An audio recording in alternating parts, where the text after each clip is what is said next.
स्वागत है सभी बच्चों का। और ये सेशन आपका कल के आगे कंटिन्यू होगा।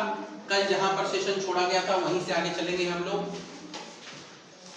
कल मैंने आपको थोड़ा सा रैप अप कर दे क्या बताया था उसको थोड़ा समझ लीजिए आप लोग। कल मैंने आपको दो चीजों पर तीन कंसेप्ट बताए थे, माफ करिएगा। कितने कंसेप्ट? तीन। आप में से कितने बच्चे ऐसे हैं जो कल वहां पर मौजूद थे? हाथ खड़ा करते हैं। Very good. और कितने ऐसे जो नहीं मौजूद थे? ज्यादातर, काफी लोग नहीं थे। चलिए प्लीज ये बीच से उठ के जो चले गए थे उनको लगा कि अब बहुत हो गया 3 घंटे, लेकिन वहां क्लास भी हुआ था, कोई बात नहीं। तो थोड़ा सा मैं रैप अप कर देता हूं, उतने अच्छे से तो नहीं कर पाऊंगा, थोड़ा सा बता देता हूं। सर वहां से बहुत सारे 50-60 लोग उठ के चले गए थे, मैं भी वहां खड़ा था सर। चलिए वो एक्सक्यूज मत दें आप कि कल कोई क्या रीजन था वो। अब मेरी बात सुनिए, कोई क्लास रिपीट नहीं हो सकती बेटा, तो मैं आपको इसीलिए रैप अप कर रहा हूं कि कल क्या पढ़ाया था, ठीक है? ऐसे एक्सक्यूज ना दें जो हो सकता है, बेवजह टाइम ना बर्बाद करें। कल मैंने आपको पहला एक फंडा बताया था, पहला कंसेप्ट था कि जो प्लैनेट्स हैं सूर्य के चारों ओर चक्कर लगाते हैं, तो जिस ऑर्डर में लगाते हैं वो क्यों उस ऑर्डर में लगाते हैं, ये मैंने पहला कंसेप्ट बताया था। बहुत अच्छे से समझाया था कि क्यों वो पहले मरकरी क्यों है, फिर वीनस क्यों है, फिर अर्थ क्यों है, फिर मार्स क्यों है, फिर जुपिटर क्यों है, फिर सैटर्न क्यों है, यूरेनस क्यों है, नेपच्यून क्यों है, ये मैंने पूरा आपको बताया था। देन उसके बाद मैंने बताया था कि ये अपने एक्सिस पर क्यों झुके हुए, टिल्ट क्यों है, ये मैंने आपको बताया था। फिर तीसरा मैंने आपको एक और बताया था, ये बताया था कि जो ग्रह हैं, उपग्रह इनके चारों तरफ चक्कर लगाते हैं, कैसे लगाते हैं, ठीक है? किसी के पास ज्यादा है तो क्यों है, कम है तो क्यों, यहां तक मैंने पूरा बता दिया। अब हम इन चीजों को आज पढ़ाएंगे आपको। जितने भी आपके सैटेलाइट हैं और जितने भी आपके प्लैनेट्स हैं सन एंड सन फैमिली के, उनको आज मैं एक एक करके लिखाता जाऊंगा। कुछ इंपॉर्टेंट पॉइंट्स जो आपसे एग्जाम में पूछे जा सकते हैं उनको आपको लिखाऊंगा, प्लस मैं कुछ समझाता भी जाऊंगा थोड़ा थोड़ा करके उनको, ठीक है? तो सबसे पहले इनको आप नोट कर लीजिए, सन एंड सन फैमिली प्लैनेट्स, सूर्य और उसके परिवार के प्लैनेट्स जो है उनको नोट करें, उनको आप नोट करें। तो सबसे पहली हेडिंग डालेंगे Mercury. First heading is Mercury. Mercury Budh, Hindi बोलते हैं बुध, मरकरी ब्रेन का इंडिकेटर होता है, ठीक है? हमारे हिंदू मैथोलॉजी में जो हमारी ग्रह दशाएं बताई गई हैं उसके हिसाब से, ठीक है? ब्रेन। तो सर ब्रेन जो है, सॉरी, जो बुध है वो पहला प्लेनेट है, फर्स्ट। तो नोट करिए, सन फैमिली का ये फर्स्ट प्लेनेट है। पहले एक करके लिखाएंगे फिर समझाएंगे। सन फैमिली का ये फर्स्ट प्लेनेट है, पहला ग्रह है। इसके पास कोई सैटेलाइट नहीं है, इसके पास कोई सैटेलाइट नहीं है, इसके पास कोई सैटेलाइट नहीं है। इसका टेम्परेचर दिन में 450 डिग्री सेंटीग्रेड, इसका टेम्परेचर दिन में 450 डिग्री सेंटीग्रेड तक, दिन में 450 डिग्री सेंटीग्रेड तक, और रात में -150 डिग्री सेंटीग्रेड तक पहुंच जाता है। और रात में -150 डिग्री सेंटीग्रेड तक पहुंच जाता है।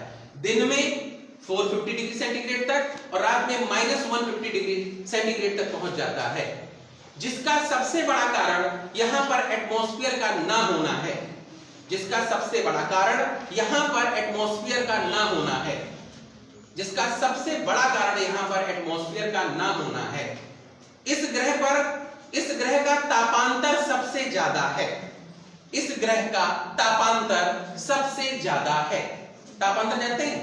टेम्परेचर बिटवीन मिनिमम और maximum point, temperature between minimum and maximum point, यानी इस ग्रह का तापांतर सबसे ज्यादा है, तापांतर सबसे ज्यादा है। ध्यान रखिए, तापांतर सबसे ज्यादा है, ठीक है? तो ये आपका क्या है? ये आपका बुध है। ये 88 डेज में सूर्य का एक चक्कर लगाता है, ये 88 डेज में ज्यादा वेटेड है और मास के हिसाब से सबसे ज्यादा वेटेड है, सबसे ज्यादा भारी है, मास के हिसाब से सबसे ज्यादा भारी है, ठीक है? जैसे दो सेम साइज के बच्चे हों, आप उनको गोद में उठाइए, सेम साइज के हो, एक आपको बड़ा हल्का लगे, एक बड़ा भारी लगे, ठीक है? तो मास तो सेम था, चीज भारी। जैसे आप 1 किलो रुई को लीजिए, और 1 किलो उसको लीजिए, क्या ना बांट को लीजिए। तो इसको आप ऐसे न समझिए, इसको दूसरे तरीके से समझाते हैं। आप इतनी रुई ले लीजिए और इतना ही बड़ा लोहे का टुकड़ा लीजिए, तो द्रव्यमान में तो दोनों बराबर है मास में, लेकिन वजन किसमें ज्यादा होगा? लोहे में। तो इसी तरीके से ये मास के हिसाब से जो है, अकॉर्डिंग टू मास, ये सबसे ज्यादा भारी है, ठीक है। इसीलिए जब ये सूर्य के चारों ओर चक्कर लगाता है तो बड़ा स्मूथली घूमता है, अपने एक्सिस पर सबसे स्लो और ऑर्बिट पर सबसे तेज घूमता है। इस पॉइंट को भी नोट कर लो, ये अपने एक्सिस पर सबसे स्लो और ऑर्बिट पर सबसे तेज घूमता है। ये अपने एक्सिस पर सबसे स्लो और ऑर्बिट पर सबसे तेज घूमता है। अपने एक्सिस पर सबसे स्लो और ऑर्बिट पर सबसे तेज घूमता है। तो एक्सिस पर सबसे स्लो क्यों घूमता है? कल मैंने पूरा बताया था। आप लोग जिन्होंने नहीं देखा हुआ है वीडियो देख लेंगे, वो आज जाके घर पे वीडियो देख लेंगे क्यों है। और अपने ऑर्बिट पर सबसे तेज क्यों है ये भी बताया था, तो वो अपना वीडियो देख लेंगे तो उनको क्लियर हो जाएगा, कोई दिक्कत की बात नहीं। और ये ध्यान रखें सारे बच्चे कि जो पढ़ रहे हैं वो रेगुलरिटी मेंटेन करें। रेगुलर आएंगे तो रिदम समझ में आएगा कि कैसे कहां से चल रहा है, क्यों चल रहा है, ठीक है। अगर ब्रेक कर करके आएंगे तो आपको इस तरह की बीच में दिक्कत हो सकती है। जो बच्चे आज नए बैठे हैं या कल उन्होंने क्लास नहीं अटेंड की, उसको थोड़ी प्रॉब्लम होगी, ठीक। तो हम लोग आगे बढ़ेंगे। तो ये है आपका शुक्र, मरकरी, सॉरी बुध, मरकरी। अगली हेडिंग डालेंगे शुक्र, वीनस। नेक्स्ट हेडिंग है शुक्र, वीनस, ठीक है। नोट करेंगे वीनस, लिखिए ये सबसे ज्यादा चमकीला ग्रह है। ये सबसे ज्यादा चमकीला ग्रह है और अर्थ से इसे नेकेड आइज से देखा जा सकता है। और अर्थ से इसे नेकेड आइज से देखा जा सकता है, नंगी आंखों से देखा जा सकता है। नंगी आंखों मतलब है विदाउट एनी मीडियम। अर्थ से इसे नेकेड आइज से देखा जा सकता है। अर्थ से इसे नेकेड आइज से देखा जा सकता है। नेकेड आइज से देखा जा सकता है, ठीक है। ये औसतन एन एवरेज, ये औसतन एन एवरेज सबसे गर्म ग्रह है। ये औसतन एन एवरेज सबसे गर्म ग्रह है। ये औसतन सबसे गर्म ग्रह है और इसे मॉर्निंग स्टार या इवनिंग स्टार कहते हैं। ये एन एवरेज सबसे गर्म है, इसे मॉर्निंग स्टार या इवनिंग स्टार कहते हैं। मॉर्निंग स्टार या इवनिंग स्टार कहते हैं। इसे मॉर्निंग स्टार या इवनिंग स्टार कहते हैं। यहां पे एक पॉइंट और लिखेंगे, ठीक है। पृथ्वी से द्रव्यमान में बराबर होने की वजह से, पृथ्वी से मास में बराबर होने की वजह से, पृथ्वी से मास में बराबर होने की वजह से, पृथ्वी से मास में बराबर होने की वजह से, पृथ्वी से मास में बराबर होने की वजह से, बराबर होने की वजह से इसे ट्विन्स प्लैनेट ऑफ अर्थ, पृथ्वी का जुड़वां ग्रह कहते हैं। ट्विन्स प्लैनेट ऑफ अर्थ, पृथ्वी का जुड़वां ग्रह कहते हैं। आप इसको पृथ्वी का जुड़वां ग्रह भी कह सकते हैं, ट्विन्स प्लैनेट भी कह सकते हैं, सिस्टर प्लैनेट भी कह सकते हैं, ब्रदर प्लैनेट भी कह सकते हैं, जो आपकी इच्छा हो कह सकते हैं। तो इसे पृथ्वी का जुड़वां ग्रह भी कहते हैं, पृथ्वी का जुड़वां ग्रह भी कहते हैं, ठीक है, कहते हैं। यहां पर CO2 कार्बन डाइऑक्साइड 90 to 95% है। यहां पर CO2 कार्बन डाइऑक्साइड 90 to 95% है। यहां पर CO2 कार्बन डाइऑक्साइड 90 to 95% है। 90 से 95% है। 90 से 95%। सोचो हमारे यहां पर CO2 1% भी नहीं है, 0.03%। अच्छा सुनिए, अब सोचिए अगर थोड़ी सी बढ़ रही है पॉइंट में तो ग्लोबल वार्मिंग का मामला आ जा रहा है। आप लोग सुन रहे होंगे ग्लोबल वार्मिंग, आप सुन रहे होंगे टेम्परेचर बढ़ रहा है, आप सुन रहे होंगे कि आइस पिघल रही है, आप सुन रहे होंगे कि समुद्रों का जो जल स्तर है बढ़ रहा है। अभी मैं एक दिन देख रहा था, उसमें चल रहा था डिस्कवरी पर, एक वक्त ऐसा आएगा जब जो है आपका इटली पूरा डूब जाएगा। इटली, ठीक है, तमाम 90 से 95% है, वहां ग्लोबल वार्मिंग का असर क्या होगा। इसीलिए ये क्वेश्चन बन गया। देखिए आपसे इंटरव्यू में पूछ लिया जाए कि सर वहां पर जबकि मरकरी पास है सन के, तो फिर एन एवरेज टेम्परेचर कहां पर ज्यादा है? वीनस पर। क्यों? तो उसका कारण यही, CO2 ज्यादा होने की वजह से, और वहां एटमॉस्फेयर भी है, वहां तो एटमॉस्फेयर है नहीं, एब्सेंट है। तो इस वजह से यहां पर क्या है, एन एवरेज टेम्परेचर सबसे ज्यादा है।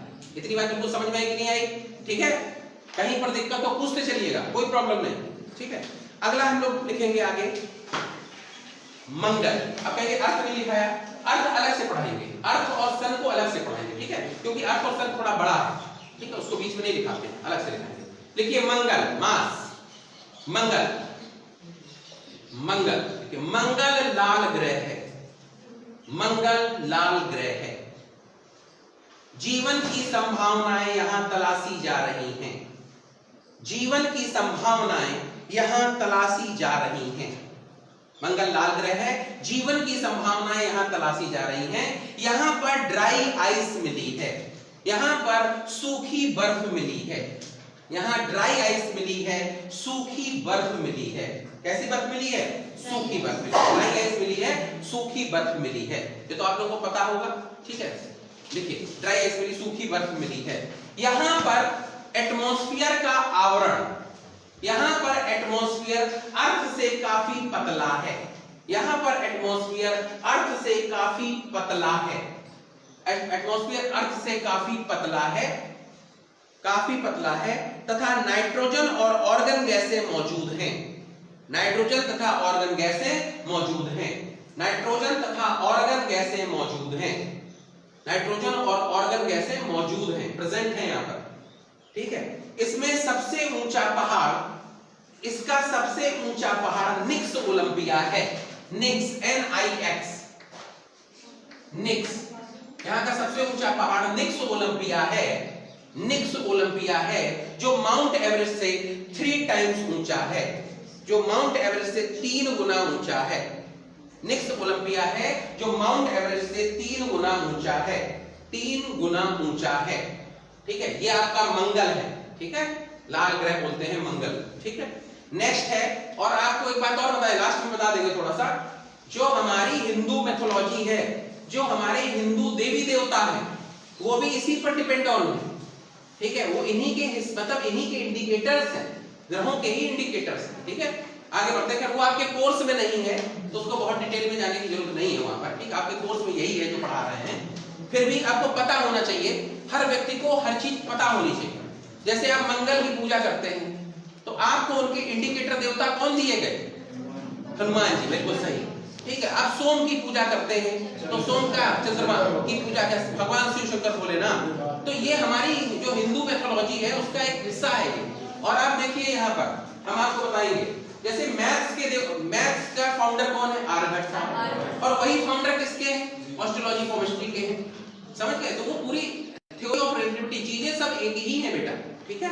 आगे बढ़ते हैं हम लोग, नेक्स्ट अगली हेडिंग डालेंगे Brihaspati, Brihaspati, next heading Brihaspati, Jupiter, Brihaspati, Jupiter, Jupiter, note करिए, ये साइज में सबसे बड़ा प्लेनेट है, ये साइज में सबसे बड़ा प्लेनेट है, और अपने ऑर्बिट पर सबसे स्लो, साइज में सबसे बड़ा प्लेनेट है, अपने ऑर्बिट पर सबसे स्लो और एक्सिस पर सबसे तेज घूमता है, ऑर्बिट पर सबसे स्लो और एक्सिस पर सबसे तेज घूमता है, ऑर्बिट पर सबसे स्लो और एक्सिस पर सबसे तेज घूमता है, सबसे तेज घूमता है, सबसे तेज घूमता है, ठीक है। अब आगे बढ़ते हैं हम लोग, ठीक है, सबसे तेज घूमता है, ये गैसीय फॉर्म में है, ये गैसीय फॉर्म में है, ये गैसीय फॉर्म में है, और यहां पर लाल रंग के बड़े बड़े धब्बे दिखाई देते हैं जो वास्तव में बादल हैं, यहां पर लाल रंग के बड़े बड़े धब्बे दिखाई देते हैं जो वास्तव में बादल हैं, लाल रंग के बड़े बड़े धब्बे दिखाई देते हैं जो वास्तव में बादल हैं, वास्तव में बादल हैं, ठीक है, वास्तव में बादल है। लेकिन इसके एटमॉस्फेयर में हाइड्रोजन, इसके एटमॉस्फेयर में हाइड्रोजन, हीलियम, मीथेन, इसके एटमॉस्फेयर में हाइड्रोजन, हीलियम, मीथेन आदि गैसें हैं, हाइड्रोजन, हीलियम, मीथेन आदि गैसें हैं, आदि गैसेस हैं, आदि गैसें हैं।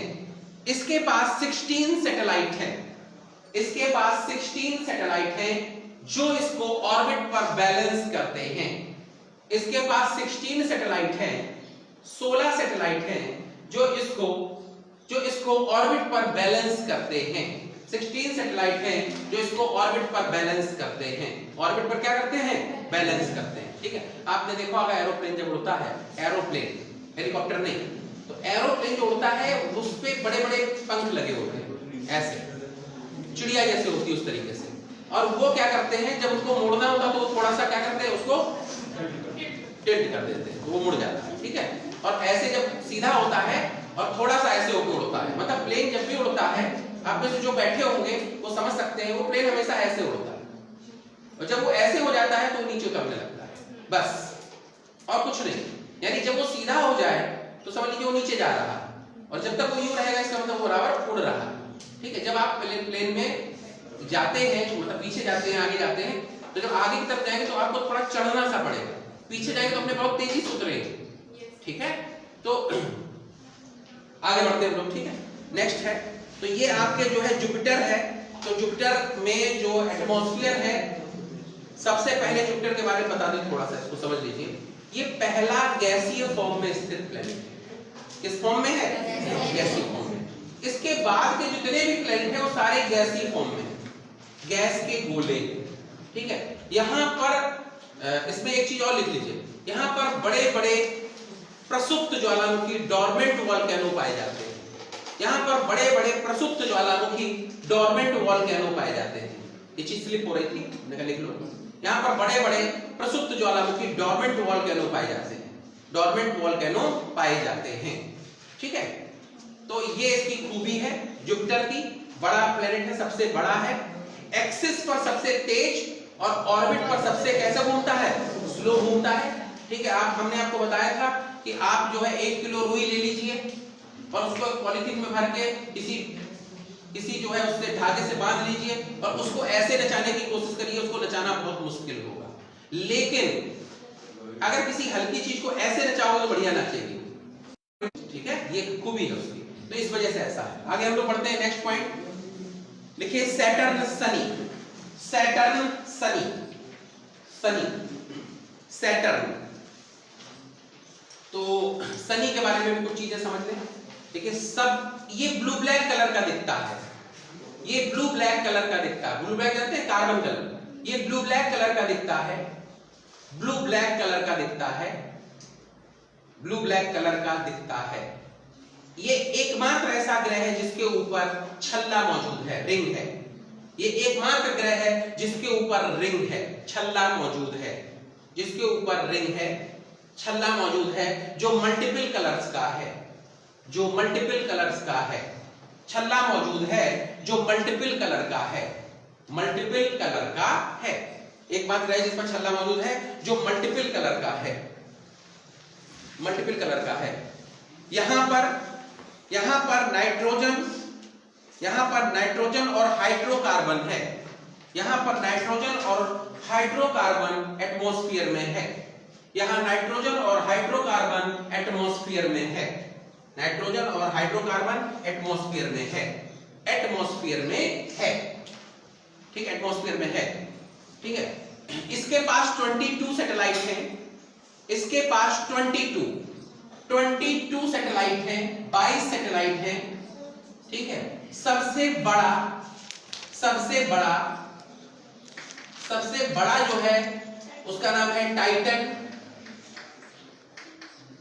सबसे बड़ा टाइटन, और सबसे छोटा फोबे है,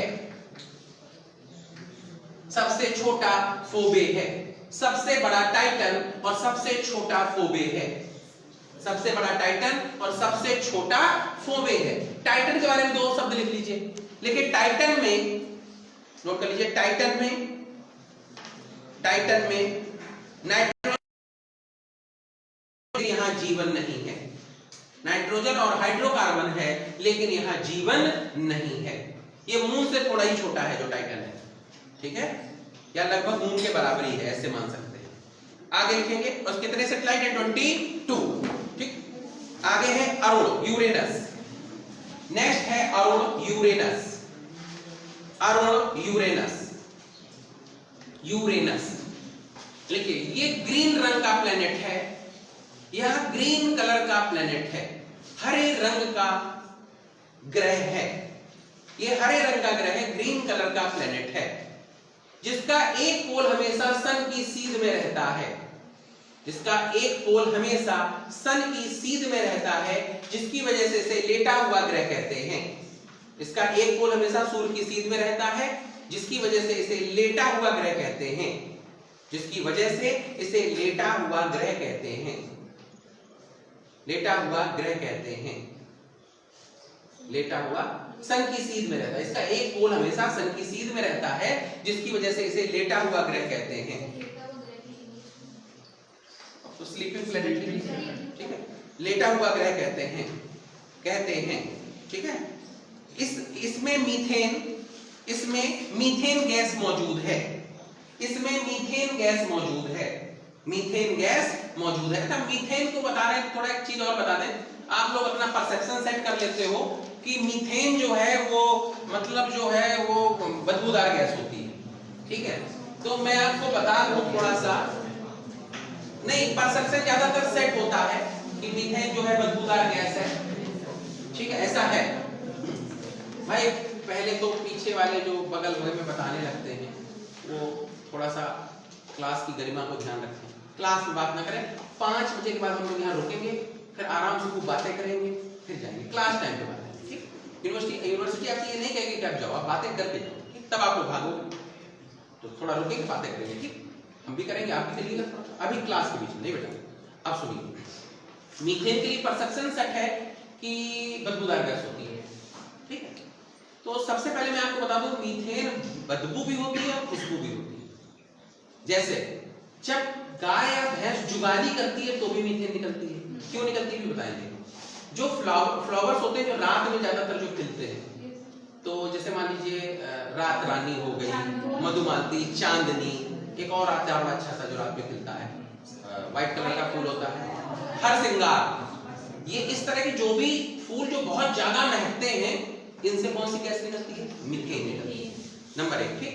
आगे देखिए, आपने सुना होगा कि हमारे फ्लावर वैली है उत्तराखंड में, सुना होगा कि एक गुलमर्ग है कश्मीर में, हीरो हीरोइन वहां फंस जाते हैं अक्सर मूवी में। तो जो गुलमर्ग है वहां पर आप गौर करिएगा कि गुलमर्ग में मतलब वहां पे फूल नेचुरली खिलते हैं, कोई बोता नहीं है उनको, और वो सारे फूल शाम को चटकते हैं, उनकी कलियां और खिलती हैं। तो शाम को सूर्य अस्त होने से पहले वहां से सबको हटा दिया जाता है उस इलाके से, और उसकी एंट्रीज रोक दी जाती है। ऐसा क्यों? क्योंकि जब वो कलियां खिलेंगी तो इतनी ज्यादा मीथेन निकलेगी कि चूंकि खुशबू है ऊपर से मीथेन, तो आदमी लंबी लंबी सांसों में खुशबू को लेगा और वो समझ भी नहीं पाएगा, बेहोश हो जाएगा। तो खुशबू और बदबू दोनों ही क्या होती है, मीथेन, ठीक है। मीथेन हाईली इन्फ्लेमेबल होती है, ज्वलनशील होती है। माननीय मोदी जी ने, हमारे प्रधानमंत्री जी ने एक बार जो है एक बात अपने मतलब एक भाषण में एक चीज को एड्रेस किया था, लोगों ने उसको थोड़ा सा मजाक में लिया। एक्चुअली हमारे यहाँ प्रॉब्लम है कि अच्छी चीजों को भी मजाक में ले लेते हैं, जबकि मोदी जी की इस बात में बहुत ग्रेविटी थी, इस चीज को समझना।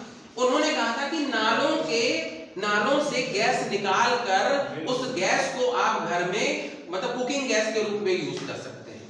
तो सर इसमें कोई गलत बात नहीं बोली उन्होंने, उस बात को समझने की कोशिश करिएगा। हमारा घर में खाना बनता है और जब वो खाना सड़ता है तो उसमें निकलने वाली बदबू भी मीथेन होती है। नंबर 1, जिस परिसर में बैठकर पढ़ रहे हो, इस परिसर के पीछे प्लांट लगा हुआ है, वो बायोगैस का प्लांट है, यानी पूरे यूनिवर्सिटी से जितना भी कचरा निकलेगा ऑर्गेनिक यानी सब्जी के छिलके निकलेंगे, वेस्ट मटेरियल निकलेगा, जो भी खाना निकलेगा, सब कुछ जूठा। बहुत अच्छी बात उन्होंने बोली थी, लेकिन उनको कुछ लोगों ने ट्रोल वगैरह किया, गलत तरीके से बोला कि जो है ऐसी बात बोल रहे हैं कि नाले के गैस से खाना बनाएंगे। सर जो आपके सिलेंडर पे गैस भर के आ रही है वो भी कुछ इसी तरह की है, ठीक है, वो भी ऑर्गेनिक कंपाउंड ही है। और तो हम ऑर्गेनिक कंपाउंड खाते हैं, ऑर्गेनिक कंपाउंड पचाते हैं, ऑर्गेनिक कंपाउंड ही वेस्ट मटेरियल बाई प्रोडक्ट के रूप में निकालते हैं, और हर ऑर्गेनिक कंपाउंड के रिसाइकलिंग से क्या निकलती है, मीथेन निकलती है। तो वो उसका आप यूज कर सकते हैं, कोई गलत चीज नहीं। गोबर गैस का भी तो यूज करते हैं, गांव में होते हैं गोबर गैस प्लांट लोगों के यहाँ, ठीक है, ध्यान रखिएगा। तो वो अच्छी चीज थी इसलिए मैंने एड्रेस किया बीच में, मुझे उनकी ये चीज बहुत ज्यादा पसंद आई इसलिए मैंने एड्रेस किया। तो अच्छी चीज का हमारे यहाँ पे ध्यान नहीं दिया गया, ठीक है। तो मीथेन गैस यहाँ पर बहुत ज्यादा है। अब लिखिए Varun, Neptune. Varun, Neptune, Varun, Neptune, ठीक है। नोट करिए, ये बुझे हुए कलर का दिखता है, हाँ बुझे हुए कलर का दिखता है, राख राख की तरह से, ठीक है। हाँ तो ये फेडेड कलर लिख सकते हैं, बुझे हुए कलर का दिखता है, ठीक है। इस पर 5 वलय हैं, 5 रिंग्स हैं, इस पर 5 वलय हैं, 5 रिंग्स हैं, और इसका बाहरी हिस्सा बर्फ से जमा हुआ है, इसका बाहरी हिस्सा बर्फ से बना हुआ है, लिख लो, बर्फ से बना हुआ है, बाहरी हिस्सा बर्फ से बना हुआ है, और इसके पास एक सैटेलाइट है, और इसके पास सिंगल सैटेलाइट है, इसके पास एक सैटेलाइट है, नेचुरल सैटेलाइट की बात हो रही है यहाँ पर, आर्टिफिशियल की नहीं हो रही है, इसके पास एक सैटेलाइट है, ठीक है। तो ये आपका हो गया वरुण। तो ये सारे आपके प्लैनेट्स हो गए जिनसे क्वेश्चंस आपके बनते हैं सबसे। और अच्छा, इसमें कुछ पॉइंट्स और लिख लीजिए, नोट डालिए, नोट डाल के नोट करिए, NOTE नोट लिखिए, वीनस और यूरेनस को छोड़कर बाकी सभी प्लैनेट एंटी क्लॉकवाइज घूमते हैं, वीनस और यूरेनस को छोड़कर बाकी सभी प्लैनेट एंटी क्लॉकवाइज घूमते हैं, वीनस और यूरेनस को छोड़कर बाकी सभी प्लैनेट एंटी क्लॉकवाइज घूमते हैं, एंटी क्लॉकवाइज घूमते हैं, क्लॉकवाइज घूमते हैं, ठीक है। यानी इन दोनों जगहों पर जो है सूर्य कब निकलता है, कहां से निकलता है, पश्चिम से निकलता है और पूरब में डूबता है, इन दोनों जगहों पर, ठीक है। आगे नेक्स्ट पॉइंट, इसी में आगे नोट कर लीजिए एक दो चीजें, देखिए टाइटन सैटर्न का सबसे बड़ा और फोबे सबसे छोटा प्लेनेट है, ये मैंने एक बार लिखा दिया, मैं दोबारा लिखा रहा हूं, ठीक है। टाइटन सबसे बड़ा और फोबे सबसे छोटा प्लेनेट है, इंपॉर्टेंट है इसलिए, ठीक। आगे नेक्स्ट पॉइंट, हाँ सैटेलाइट है, माफ करिए सैटेलाइट है। अच्छा एक चीज और, पृथ्वी के सबसे पास स्टार सन है, पृथ्वी के सबसे पास स्टार सन है, पृथ्वी के सबसे पास स्टार सन है, लोग बड़ा कंफ्यूज होते हैं यहाँ पर, कौन सा स्टार है, सन, और सन के सबसे पास स्टार प्रॉक्सिमम सेंचुरी है, और सन के सबसे पास स्टार प्रॉक्सिमम सेंचुरी है जो 4.5 लाइट ईयर दूर है, जो 4.5 लाइट ईयर दूर है, सूर्य के सबसे पास प्रॉक्सिमम सेंचुरी है जो 4.5 लाइट ईयर दूर है, 4.5 लाइट ईयर दूर है। अब इसको समझो जरा सा, सर जो लाइट है उसकी स्पीड है 3 लाख किलोमीटर पर सेकेंड, तो एक सेकंड में ये 3 लाख किलोमीटर चलता है, तो 60 सेकंड में कितना चलेगा, इनटू 60, ये 1 मिनट की स्पीड आ गई। तो सर 1 सेकंड में कितना, तो 60 सेकंड में कितना, 1 मिनट आ गया, तो 60 मिनट में कितना, 1 घंटा आ गया, तो सर 24 घंटे में कितना, 1 दिन आ गया, तो सर 4.5 ईयर में कितना, 24 घंटा हो गया, तो 365 दिन में कितना, 365.26 डेज में कितना, और 4.5 ईयर में कितना। अगर इसको कैलकुलेट करोगे तो ये होगा नहीं, ई आ जाएगा, इनफाइनाइट आ जाएगा, ठीक है, कैलकुलेटर पे करोगे, यानी इतनी दूर है हमारा एक सन दूसरे सन से, यानी एक स्टार दूसरे स्टार से, ऑल स्टार्स आर सन, सबका सबकी एनर्जी होती है, ठीक है। तो ये इतनी दूरी है एक स्टार से दूसरे स्टार की। तो सोच के देखिए हमारी यूनिवर्स जो है, इस यूनिवर्स में जो नॉन यूनिवर्स है, अननोन तो छोड़ दीजिए सर, जो नॉन यूनिवर्स है उसमें हमारी एक आकाश गंगा है, एक गैलेक्सी है, हमारी गैलेक्सी का नाम क्या है, मिल्की वे है, ऐरावत पथ मिल्की वे है, और हमारी मिल्की वे में 1 लाख मिलियन स्टार्स हैं, 1 मिलियन नहीं 1 लाख मिलियन स्टार्स हैं, और इस तरीके से कितनी जो है गैलेक्सीज हैं, 10,000 मिलियन गैलेक्सीज हैं, ये नोन है। आप सोच के देखो हम लोग, हमारी अर्थ जो है वो इस यूनिवर्स में कैसे एग्जिस्ट करती है, पॉइंट भी बहुत बड़ा है, ठीक है। ये है, ये मतलब सिर्फ सोच सकते हैं। जब एक लाइट बीम किसी अंधेरे कमरे में आती है तो उसमें जो है आपको डस्ट पार्टिकल ऐसे दिखते हैं, शायद उससे भी छोटी तरीके से हमारी पृथ्वी क्या कर रही है, एग्जिस्ट कर रही है इस यूनिवर्स में। इतना बड़ा है यूनिवर्स। तो ये संरचना किसकी है?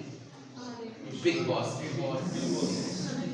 चलिए आगे बढ़ते हैं। बिग बॉस आपको रोज याद दिलाएंगे। आगे बढ़ते हैं हम लोग, ठीक है। तो ये है आपका इतनी दूर है, ठीक। नेक्स्ट है, नेक्स्ट अब एक हेडिंग डालेंगे हम लोग। ये चीज आपको मैंने लिखा दी, कुछ इंपॉर्टेंट पॉइंट जो छूट रहे थे। सन, सूर्य, हेडिंग डालेंगे सन, सूर्य। सूर्य, सूर्य के बारे में कोई कुछ जानता हो तो बताए, कुछ अलग से जानता हो। अब ये ना बता देना कि वो गर्म है, वो हम भी जानते हैं, सब लोग जानते हैं। सन की कितनी स्टेजेस होती हैं? एक लोग को पता है। 6। सन की 6 स्टेजेस होती हैं। कितनी होती हैं? 6, ठीक है। सबसे पहले हम थोड़ा ऐसे बता रहे हैं। पहली होती है गैसीय पुंज, दूसरी होती है भ्रूण तारा, तीसरी होती है परिपक्व तारा, स्टेबल स्टार, फिर होती है रेड जाइंट, रक्त दानव, फिर होती है सुपरनोवा, और फिर होती है ब्लैक होल, कृष्ण छिद्र, ठीक है। बहुत सारे साइंटिस्ट कहते हैं कि ब्लैक होल यूनिवर्स में एग्जिस्ट ही नहीं करता, और बहुत सारे कहते हैं कि नहीं, सन की डेड बॉडी है ब्लैक होल, ये अवेलेबल है, ये मौजूद है। इसको लेकर थोड़ी सी कंट्रोवर्सी है उन लोगों में आपस में, तो उनको आपस में कंट्रोवर्सी करने दें और हम अपना पढ़ लें, फिर अंत में जो निकलेगा कंक्लूजन वो हम लोग फिर आगे मानेंगे। फिलहाल ये कंक्लूजन, ये कंट्रोवर्सी मतलब बहुत लंबे लॉन्ग पीरियड से चली आ रही है, उसमें तो हम लोग कुछ कर नहीं सकते, ठीक है। तो हम लोग शुरू करेंगे। तो पहले सूर्य की डेफिनेशन लिखेंगे, देखिए। सूर्य एक ऐसा प्लेनेट है, सूर्य एक ऐसा प्लेनेट है, सर वो तारे को भी 2 मिनट बाद आएंगे ना, पहले उसकी हम डेफिनेशन लिखा रहे हैं। स्टार तो है, हमें मालूम है सर वो स्टार है। तो सूर्य एक ऐसा प्लेनेट है जिसके पास सेल्फ एनर्जी है, जिसके पास सेल्फ एनर्जी है, सेल्फ एनर्जी है। वो हर प्लेनेट जिसके पास सेल्फ एनर्जी है स्टार कहलाते हैं। वो सभी प्लेनेट जिनके पास सेल्फ एनर्जी है वो स्टार कहलाते हैं। जिनके पास सेल्फ एनर्जी है वो स्टार कहलाते हैं, स्टार कहलाते हैं। और उसकी फैमिली के सभी प्लेनेट, और उसकी फैमिली के सभी प्लेनेट उससे उसकी फैमिली के सभी प्लेनेट उससे एनर्जी ग्रहण करते हैं, रिसीव करते हैं, उससे एनर्जी रिसीव करते हैं, उससे एनर्जी ग्रहण करते हैं, उससे एनर्जी रिसीव करते हैं। तो ऑल प्लैनेट्स आर रिसीवर और सन इज प्रोवाइडर। सन क्या है? वो प्रोवाइड करता है और दूसरे लोग रिसीव करते हैं। जैसे एग्जांपल, हमारे सूर्य से जो एनर्जी निकलती है, जो निकलती है, कितनी निकलती तो समझ सकते हो ना कि गर्मी हमारे यहाँ कैसी पड़ती तो आप जानते हो। हम सब एक दूसरे को बताते हैं कि आज कितनी गर्मी है, ना बताएं तो लगे ना, तो एक दूसरे को मिलते हैं, बताते हैं कि आज तो बड़ी गर्मी है भाई। हमारे स्टार से, हमारे सूर्य से जो एनर्जी निकलकर पृथ्वी पर आ रही है, हमारी पृथ्वी सन से लगभग वो एनर्जी कितनी यहां पर आ रही है, जो वहां से निकलती है उसका 1/2 अरबवां भाग कितना आ रहा है, उसका 1/2, पहले समझ लेना फिर लिखना, 1/2 अरबवां भाग, 1/2 अरबवां भाग अर्थ पर रिसीव होता है। यानी अगर आपके पापा के पास 1 अरब रुपए हो और अगर आप उनसे मांगे कि पापा जी पैसे दे दीजिए, तो वो आपको 50 पैसे दे, 98। 1 अरब रुपए में से कितने दे रहे हैं आपको? 98। तो अगर सन हमारा डैडी है और उससे अर्थ मांग रही है आई वांट एनर्जी, तो वो कितना दे रहा है? 98 दे रहा है। और वो 98 कितने के बराबर है? वो 23 अरब हॉर्स पावर अश्व शक्ति के बराबर है। वो 23 अरब हॉर्स पावर के बराबर है वो एनर्जी जो एन एवरेज हमारी अर्थ पर रिसीव हो रही है। और ये कितनी रिसीव होती है? ये 2 कैलोरी पर सेंटीमीटर स्क्वायर पर मिनट के रेट से अर्थ पर क्या होती है? रिसीव होती है, जिसको सोलर कांस्टेंट बोलते हैं। समझने की कोशिश करिएगा। सर अगर आपके पापा के पास 1 अरब रुपए है और वो आपको 50 पैसे दें तो आपको शायद अच्छा नहीं लगेगा, लेकिन हमें इतना ही अच्छा लग रहा है भैया। इतना है कि पसीना पोंछते हैं 12 महीने में कम से कम 10 महीने और पोंछने लगे हैं। ठीक है, इतनी एनर्जी हमारे पास सन से आ रही है जो 1/2 है, लेकिन वो 23 अरब अश्व शक्ति के बराबर है। और जो 2 कैलोरी पर सेंटीमीटर स्क्वायर पर मिनट के रेट से अर्थ पर रिसीव होती है, यानी ये सोलर कांस्टेंट कहलाता है। यानी एक दिन की एनर्जी को अगर रिसीव करके स्टोर कर लिया जाए, जो इम्पॉसिबल है, तो सर युगों युगों तक हमको किसी भी पावर स्टेशन की या किसी दूसरे मीडियम से पावर को जनरेट करके यूटिलाइज करने की जरूरत नहीं पड़ेगी। इतना पावरफुल है हमारा सन। और सन में हो क्या रहा है? नाभिकीय संलयन। ठीक है, क्या हो रहा है? फ्यूजन की फिजन। ठीक है, फ्यूजन हो रहा, फिजन नहीं हो रहा, संलयन। ठीक है, रेसिप्रोकल होता तो विखंडन भी है। ठीक है, नहीं तो स्टेबल ना होता, लेकिन हम उसको नहीं आएंगे, उसको हम आपको क्या बोलते हैं, उसको कंफ्यूज नहीं करेंगे। आगे बढ़ते हैं हम लोग। तो हम लोग सन का मैंने एक इंट्रो दिया, आपको इंट्रोडक्शन लिखाया, तो आप एक एक करके नोट करेंगे। मजा आ रहा कि नहीं आ रहा? मजा आना चाहिए, लगना चाहिए कि कुछ मिल रहा है। तो नोट करिए, सूर्य से देखिए, सूर्य की 6 स्टेजेस होती हैं। सूर्य की 6 स्टेजेस होती हैं। ठीक है, और यहां से पढ़ के जाने के बाद ये अपलोड होता है रोज का रोज। उसको देख भी लिया करो एक बार। जब यहां से पढ़ के घर जाओगे, एक बार इसको देखोगे ना, तो जितनी चीजें डाउट्स होंगे वो अपने आप क्लियर हो जाएंगे। उसके बाद जो डाउट्स हों वो मैं यहाँ 15 मिनट पहले आ जाता हूँ, वो डाउट्स आप हमसे पहले पूछ लो। ठीक है, हम बता देंगे रोज का रोज, क्योंकि जब तक डाउट्स क्लियर नहीं होंगे ना तब तक दिक्कत है। ठीक है, और मैं सर से बात करूंगा, कमिश्नर सर से, कि डाउट्स क्लियर करने का भी एक सेशन रख दें हर 15 दिन बाद। उसमें हम सिर्फ डाउट्स ही क्लियर करेंगे। ठीक है, वो जरूरी है। अगर बच्चे के मन में डाउट्स रह गए तो सर वो फिर कंपटीशन की पढ़ाई नहीं, फिर तो एकेडमिक हो गई। ठीक है, बचपन से आप सब तो पढ़ के आए हो यहाँ पर, तो फिर आज पढ़ने की क्या जरूरत पड़ रही है? उन डाउट्स को आज हम क्लियर कर रहे हैं, नहीं कर रहे हैं, बस यही तो है। आपको इतना थोड़ी ना है, तो वही सब पढ़ाई भाई। तो उसके लिए परेशान ना हो, वो सब मैं पूरा करूंगा। फिर भी आप 15 मिनट पहले आके डाउट्स पूछ सकते हैं। तो देखिए, सन की 6 स्टेजेस होती हैं। नंबर 1 गैसीय पुंज, बंच ऑफ गैसेस, गैसीय पुंज।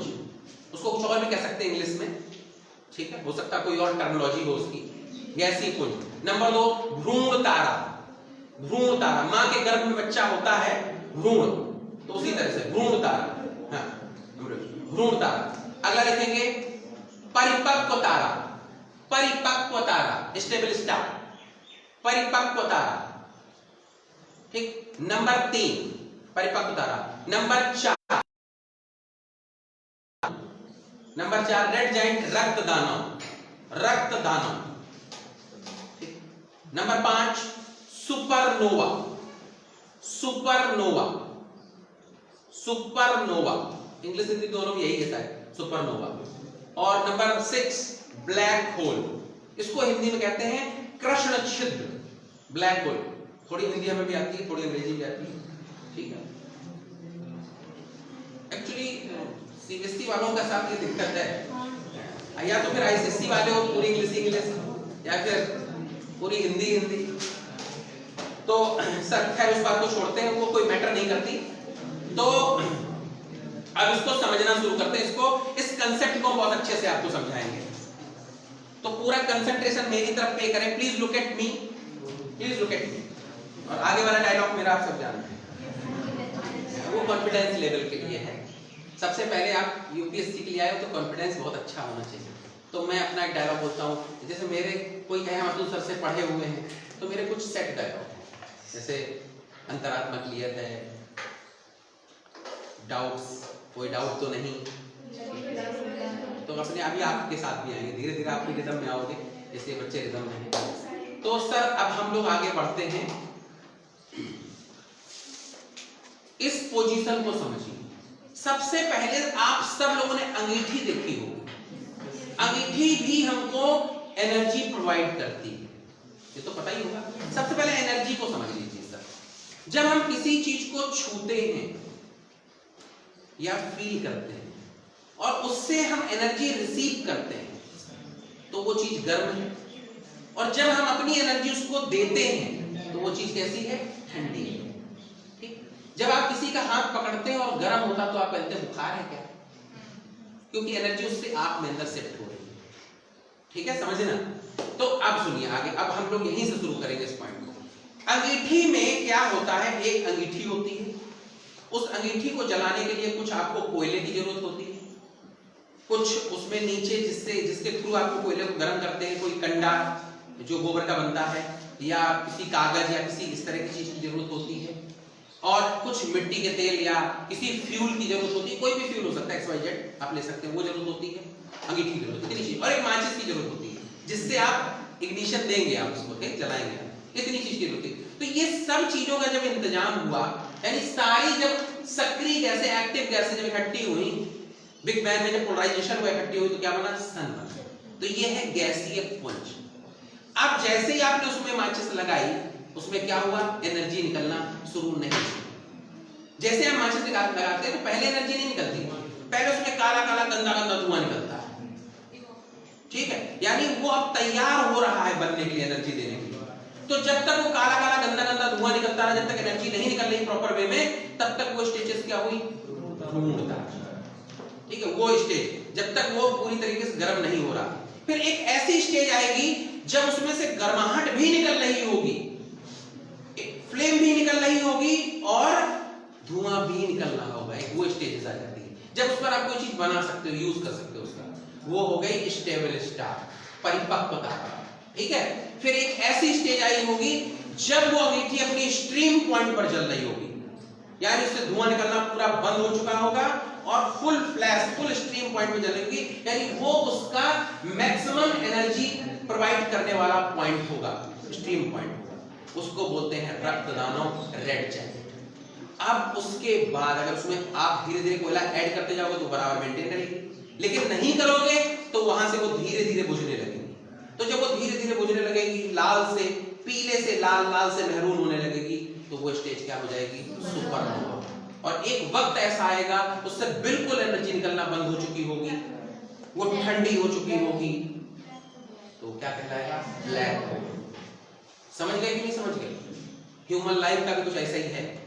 बच्चा पैदा होता है, फिर बड़ा होता है, फिर जवान होता है, फिर अपने पीक पॉइंट पे पहुंचता है, फिर ढलने लगता है, फिर बूढ़ा हो जाता है। यही ह्यूमन, यही नेचर है बेटा। इस पूरे यूनिवर्स में कोई भी चीज शाश्वत नहीं है, हर चीज नश्वर है। समझ गए कि नहीं समझ गए?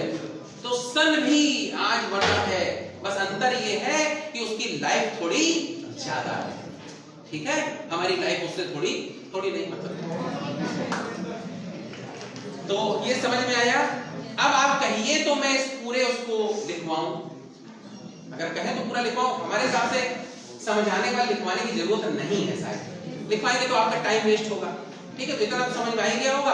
और फिर अगर कोई दिक्कत आए तो फिर से वीडियो कॉल के देख लेना, सब चीज तो आपके पास अवेलेबल है, फिर पढ़ लेना, आ जाएगी। फिर अगर कोई डाउट हो तो हमसे पूछ लेना। ठीक है, तो ये आपकी स्थिति है। अब नोट करिए, सूर्य से आने पहले ये नोट करिए, ये लिखना जरूरी है, नोट करें।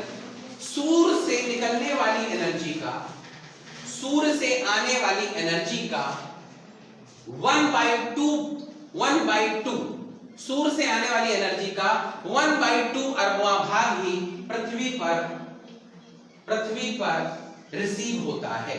सूर्य से आने वाली एनर्जी का 1/2 अरबवां भाग ही पृथ्वी पर रिसीव होता है, पृथ्वी पर आता है।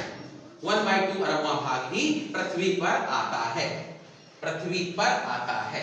ठीक है, जो कि 23 अरब अश्वशक्ति के बराबर है, जो कि 23 अरब 23 अरब अश्वशक्ति के बराबर है, जो कि 23 अरब अश्वशक्ति के बराबर है, जो कि 23 अरब अश्वशक्ति के बराबर है।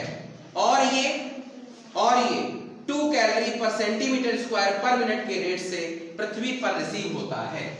और ये 2 कैलोरी पर सेंटीमीटर स्क्वायर पर मिनट, 2 कैलोरी पर सेंटीमीटर स्क्वायर पर मिनट के रेट से 2 कैलोरी, कैलोरी बोलते हैं ना हिंदी वाले, 2 कैलोरी पर सेंटीमीटर स्क्वायर पर मिनट के रेट से अर्थ पर रिसीव होता है, पृथ्वी पर रिसीव होता है। ठीक है, इसे सोलर कांस्टेंट कहते हैं, सौर स्थिरांक कहते हैं, इसे सोलर कांस्टेंट कहते हैं, सौर स्थिरांक कहते हैं, सोलर कांस्टेंट कहते हैं, सौर स्थिरांक कहते हैं, सौर स्थिरांक कहते हैं, सोलर कांस्टेंट। अब यहां तक किसी को डाउट? आप पूछो भैया, पूछो। यस, क्या 2 कैलोरी पर सेंटीमीटर स्क्वायर पर मिनट। तो अब इसमें मैं आपको ज्यादा चाहिए तो मैं क्या करूं? चलो आप खड़े हो जाओ अपनी जगह पे और हमको समझाने की कोशिश करो कैसे कम हो गया। चलो समझाओ, थोड़ा सा खड़े हो जाओ, हम भी तो देखें भाई।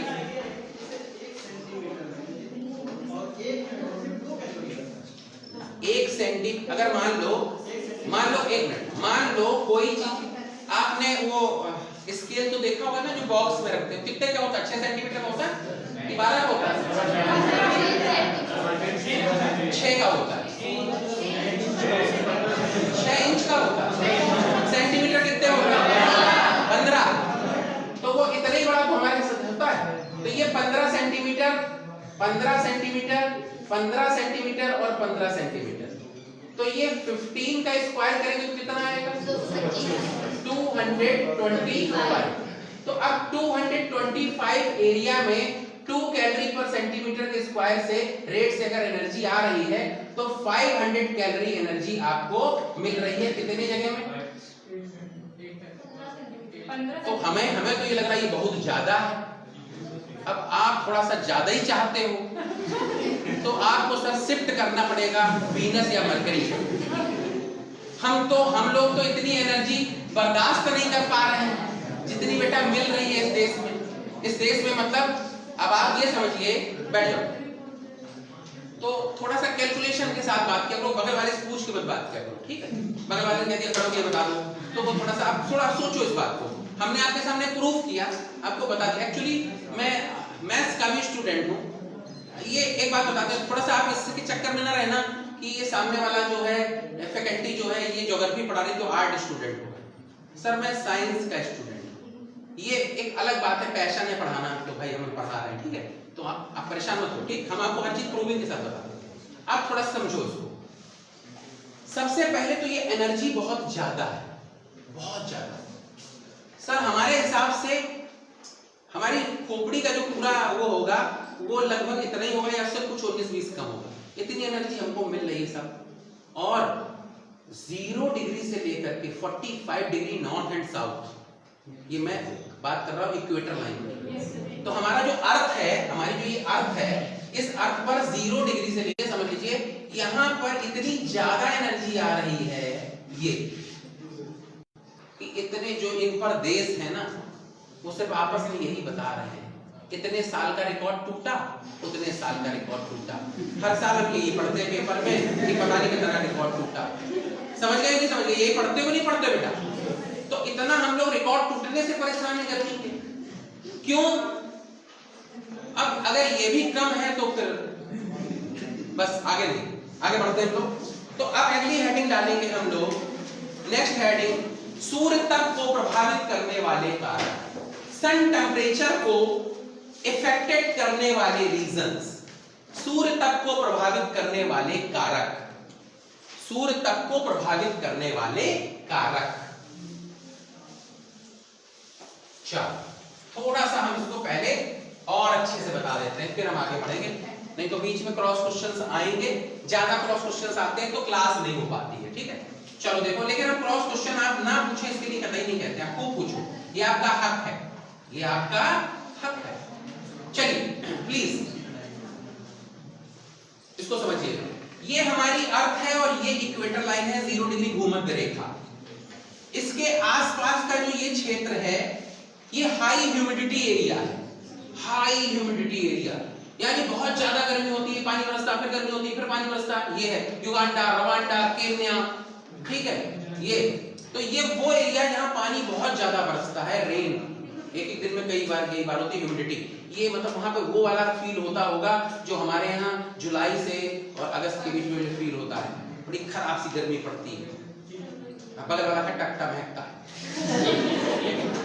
तो ये वो है, और यहाँ पर हंसने वाली बात नहीं है, और यहाँ पर इंसेक्ट, ये इंसेक्ट एरिया, खरखजूरे, खटमल, मक्खी, मच्छर, कॉकरोच, आपकी मकड़ियां, ये भारी मात्रा में इंसेक्ट एरिया है, ठीक है, आपको पता होगा, ठीक।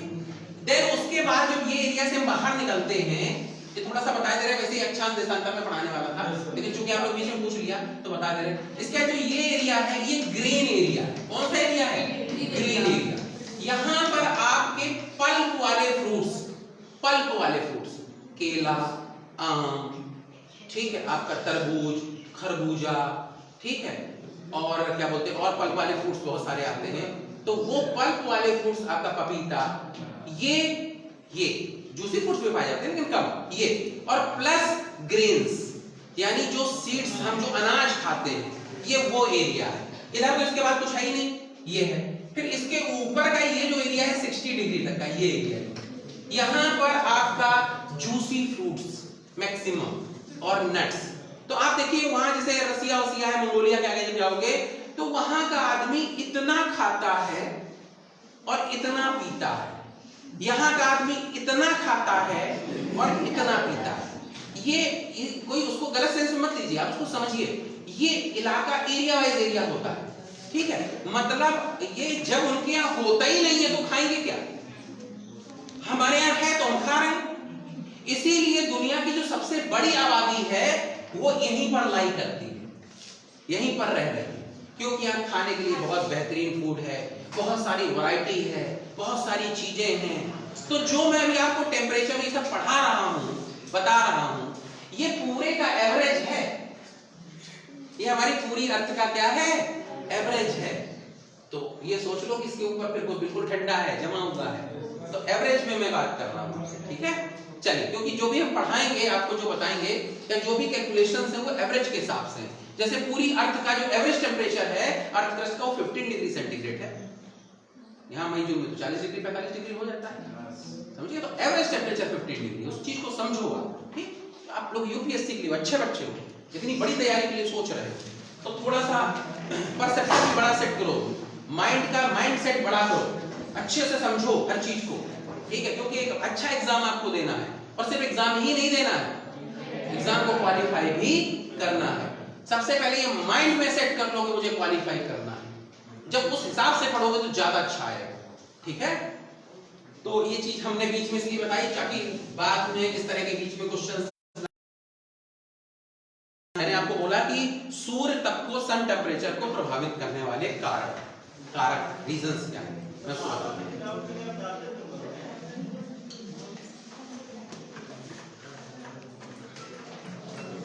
कहां से आवाज आ रही है सर? हाँ सर बताएं, क्या मतलब? नहीं सर, हम तो बड़े आपको बता रहे हैं, आपके डाउट को क्लियर करा। आपने कहा कि आप ये सर कम है तो हम, अच्छा पूरा क्लास, आप नहीं, आप वो पूछिए भाई, ऐसी बात थोड़ी ना, आप पूछिए, मेरा कहने, मेरी बात सुनिए, मैं, आप एक मिनट बैठ, सर मैंने तो यहाँ इतने प्यार से आपको जवाब दिया, आप गलत तरीके से क्लास बोल रहे हैं, अगर इस तरीके से बोलेंगे तो कैसे क्लास हो पाएगी? अच्छा फिर एक बात सुन लो बेटा, अगर इस तरह का कोई क्वेश्चन आपको पूछना है कि सर ये तो बहुत कम लग रहा है, आप बेटा इंडिया में रहते हो, पहले मेरी बात सुनो, इसी देश में तो रहते हो भाई, आप कहीं और से तो आए हो, रसिया से। आप खुद देखते हो कि हमारे देश में, मैं आपको बता रहा हूं कि सन से कितनी एनर्जी आती है 1/2, फिर मैं आपको ये भी बता रहा हूं कि इतनी एनर्जी कितने के बराबर है, 23 अरब अश्व शक्ति के बराबर है। फिर मैं ये भी बता रहा हूं कि पर कैलोरी इतनी इतनी एनर्जी मिलती है, और हम एक दूसरे को ये बताते हैं कि आज कितनी गर्मी है, ये भी बताते हैं कि रिकॉर्ड सारे टूटते रहते हैं। फिर आप कह रहे हो सर ये तो बहुत कम है। तो अगर सर इतनी एनर्जी आपको कम लगती है तो फिर तो सर मेरी बात सुनो, पहले मेरी बात सुनिए बेटा, बड़ा क्लास चल रहा, 4 बच्चे नहीं बैठे हैं। अगर आप मेरी बात सुन, फिर सुनिए, आप गलत बात नहीं, आप अगर इस तरह के स्टूपिड भरे क्वेश्चन पूछोगे, तुम्हारी बात कर रहा हूं, तो कैसे क्लास चल पाएगी। इसलिए कुछ भी पूछने से पहले, बहुत बच्चे बड़े अच्छे क्वेश्चन पूछ रहे, मैं जवाब देता हूं नहीं देता सबको, वहां भी बगल में दे रहे, लेकिन आप ये सोच के पूछो कि आप देख रहे हो इंडिया में इतनी गर्मी पड़ती है, हमारे देश में ये आलम है, आप कह रहे हो सर ये तो एनर्जी बहुत कम है। फिर मैंने आपको टेक्निकली प्रूव करके बताया कि भाई एक स्केल जो हम अपने बॉक्स में रखते हो कितनी बड़ी होती है। आपका जवाब बहुत तरीके से दिया, आपके जवाब को हम आपको अवॉइड कर जाए, स्किप कर दे तो वो खराब है। मैं आपके बात का जवाब प्रॉपर दे रहा हूं कि बेटा 6 सेंटीमीटर स्केल होती है, ऐसे ऐसे होती है, और उसका स्क्वायर करके आपको दिखाया, फिर बताया कितनी एनर्जी मिलती है, तो 500 कैलोरी निकली ना। तो सर ये तो बहुत ज्यादा है। तो आपने जैसे क्वेश्चन पूछा, तो उस क्वेश्चन की वजह से इतना टाइम निकला, सिर्फ उसको ये प्रूव करने के लिए कि इतनी कम नहीं है, इतनी ज्यादा।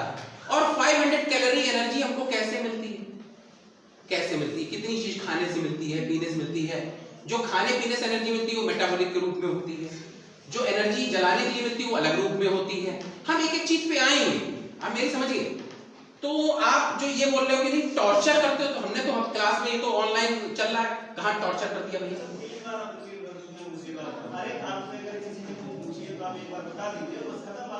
तो बताया ना, एक बार बताया। अब ये तो आप पूरे क्लास का टाइम बर्बाद करा रहे हो, ये तो पूरे क्लास का टाइम ले रहे हो, ये तो पूरे क्लास का टाइम किल हो रहा है कि नहीं। एक आपकी वजह से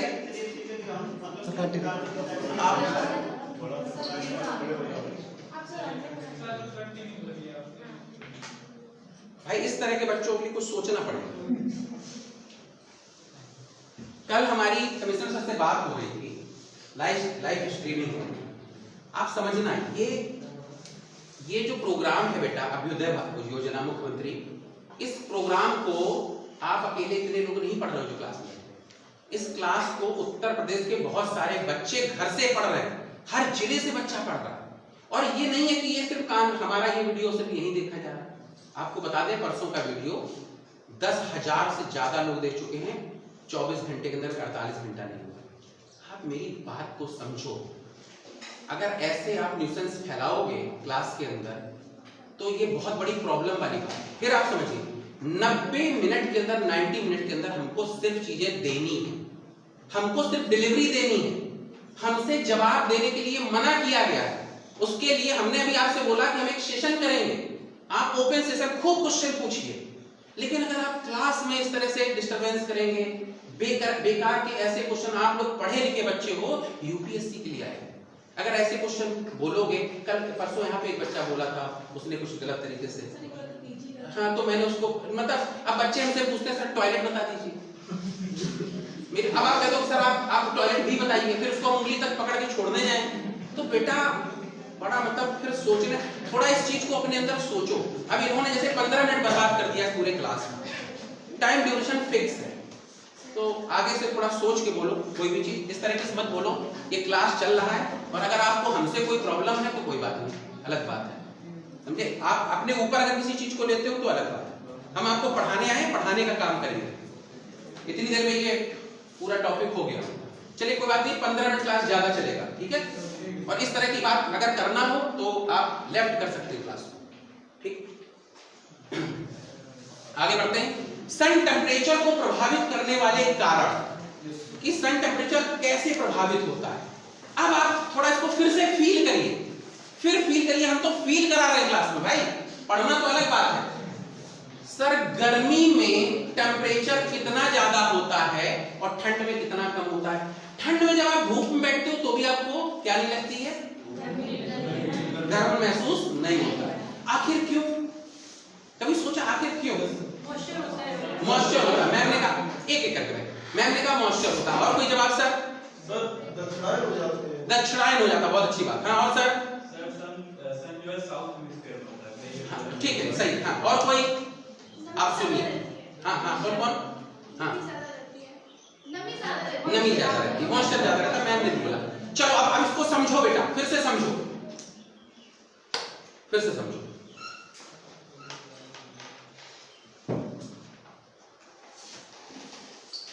सबसे पहले आपने बचपन से पढ़ा होगा कि सूर्य दीर्घवृत्तीय कक्षा में सूर्य के चारों ओर चक्कर लगाता है। किसमें लगाता है? दीर्घवृत्तीय कक्षा में लगाता है। पढ़ा है कि नहीं पढ़ा? ठीक है। अब जरा देखिए, आपने ये भी सुना होगा या शायद जानते हो कि जब नॉर्थ ग्लोब में सर्दी पड़ती है तो साउथ में गर्मी, और जब यहाँ वहां सर्दी पड़ती है तो यहाँ गर्मी।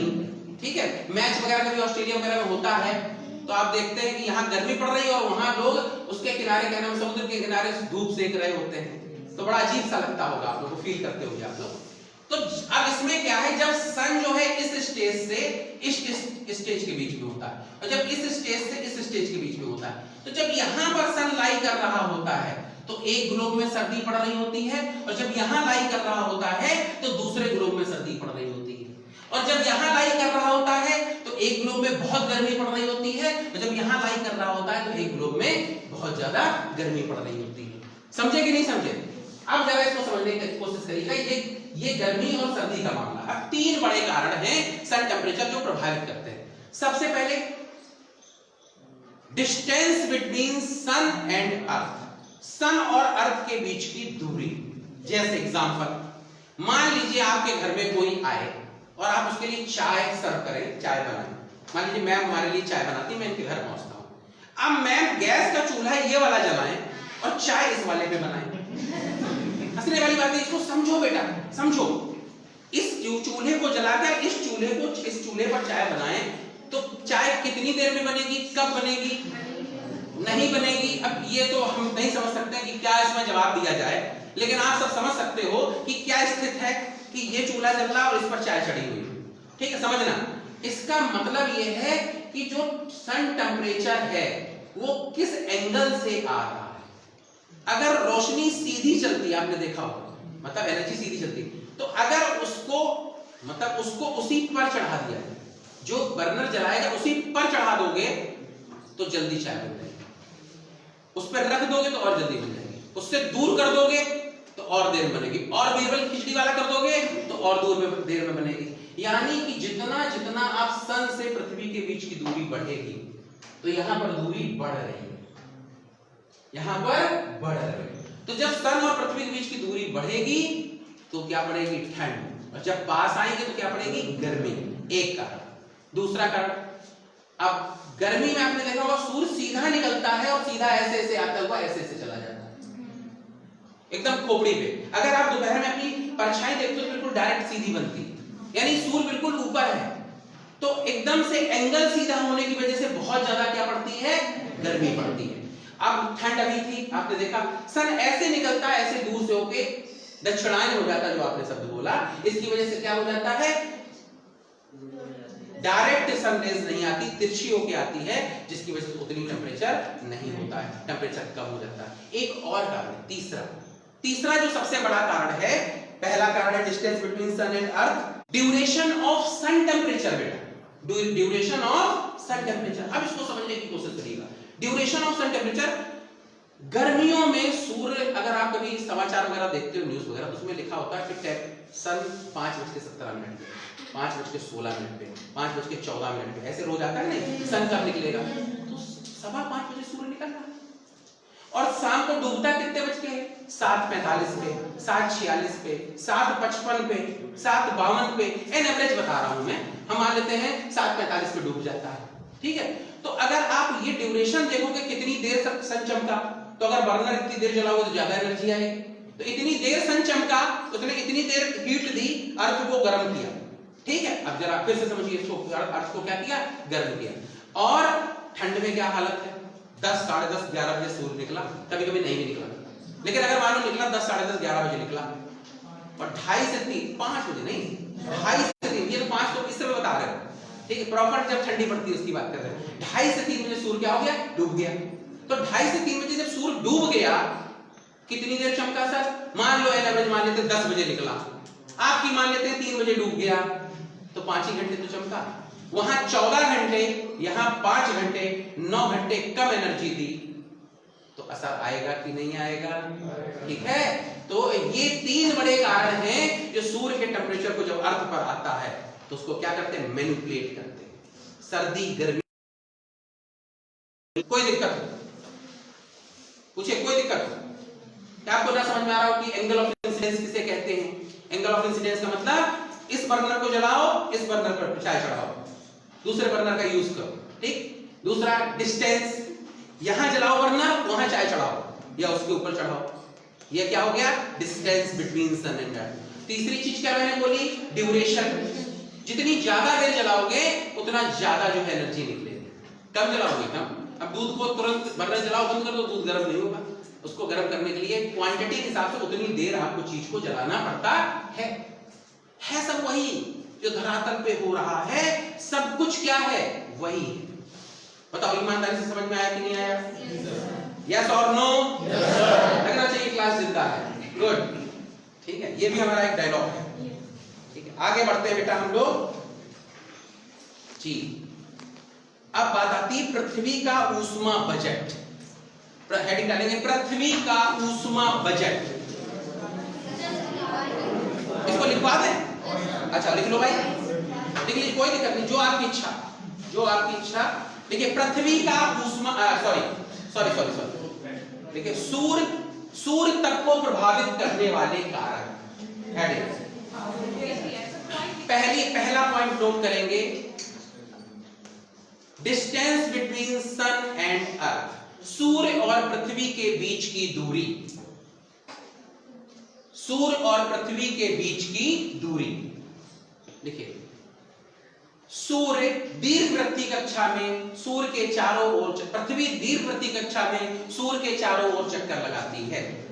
पृथ्वी दीर्घवृत्तीय कक्षा में सूर्य के चारों ओर चक्कर लगाती है, दीर्घवृत्तीय ऐसे, दीर्घवृत्तीय कक्षा में सूर्य के चारों ओर चक्कर लगाती है।